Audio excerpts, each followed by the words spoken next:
How does a day out on the ocean become a day at the bottom of the sea?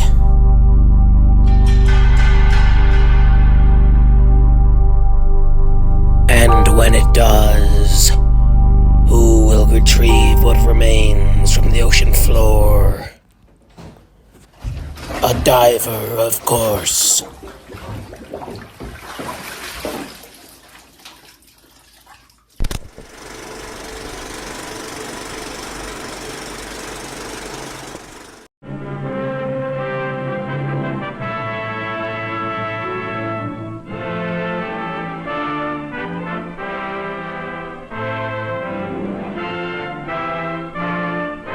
My name is Dr. Thomas Brown, and today we're going to be discussing underwater archaeology and the technologies used in it with you. Now, the first type of technology which we will discuss is that of sonar. Now, there are two types of sonar used in the maritime operations. The first type being active sonar. Active sonar is used to locate objects under the water, such as this rock pictured here. Now, passive sonar is used to listen to things underwater, such as dolphins or submarines, such as this submarine here. Both of these sonar devices use what is called a transducer. The transducer converts one type of energy to another type of energy. Examples include antennas and microphones. Active sonar works by transmitting an acoustic sound wave, which will then echo off of the object, be received by the sonar, transduced into an electrical signal, and then interpreted by a computer, which will then display the location on a monitor. Once a shipwreck or other submerged object is located, access needs to be gained to it. There are multiple ways of retrieving artifacts and exploring in the deep sea, but the most common is using divers equipped with scuba equipment. Diving equipment typically differs depending on depth, water temperature, and other elements.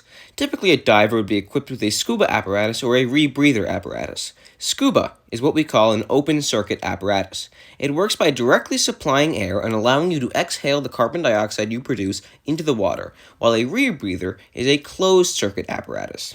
According to HowStuffWorks.com, the rebreather first eliminates the carbon dioxide you breathe out. This is done with sodium hydroxide, which reacts with the carbon dioxide you produce in order to create a solid calcium carbonate, or what you know as chalk. The remaining oxygen that was not absorbed is combined with another mixed gas, typically oxygen and nitrogen, or a helium and oxygen mixture, in order to create the required oxygen concentration. Sensors watch the oxygen levels and communicate with a computer which controls oxygen dispensing. Rebreathers are more efficient as they don't waste oxygen, allowing easier decompression and allow more dive time. Sometimes divers use atmospheric diving suits, which can reach depths of over 2,000 feet. They eliminate decompression issues and maintain the pressure of 1 atmosphere. The suits typically are supplied with oxygen through a hose and a pump on the ship. If the line was to become kinked or compromised, the diver would explode. Literally. No, not like that.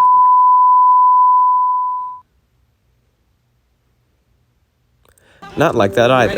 Here's a video from the Mythbusters organization. They put a diver suit with a ballistic dummy in it underwater in an atmospheric diving suit and cut off the oxygen supply. Let's see what happens.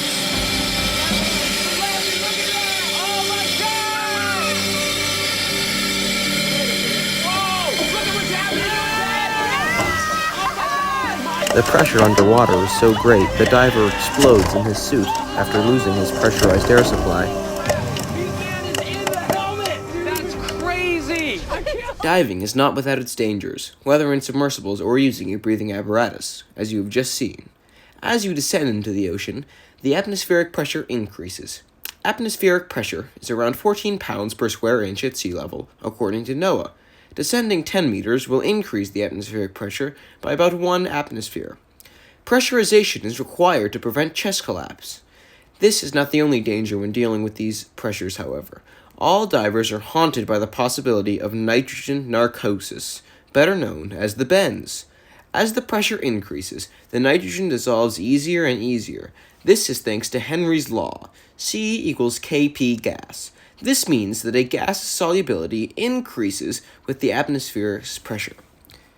You may be curious where this nitrogen comes from. You may be surprised to know that nitrogen makes up a majority of the air we breathe, so of course it is commonly used in gas mixtures for scuba diving. Because the nitrogen is soluble, it enters the blood and tissues. The diver should slowly ascend. This way the low pressure will decompress the nitrogen. If a diver was to rise too fast, the nitrogen would become bubbles in the bloodstream. These bubbles can cause joint pain, skin irritation, paralysis, and death.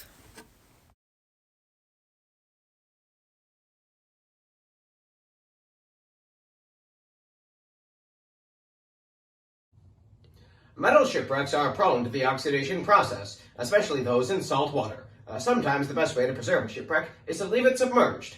According to Liber textbooks in Belmont metals, when there are two metals contained in a wreck, one is more chemically active than the other. The electrolyte pulls the electrons from one metal, which is acting as the anode. That means it's positively charged, to the cathode, the metal that is negatively charged.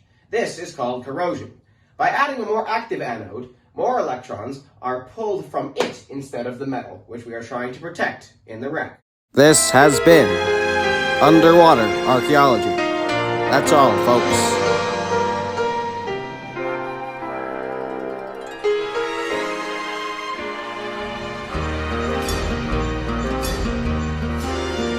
Happy trails to you until we meet again. Happy trails.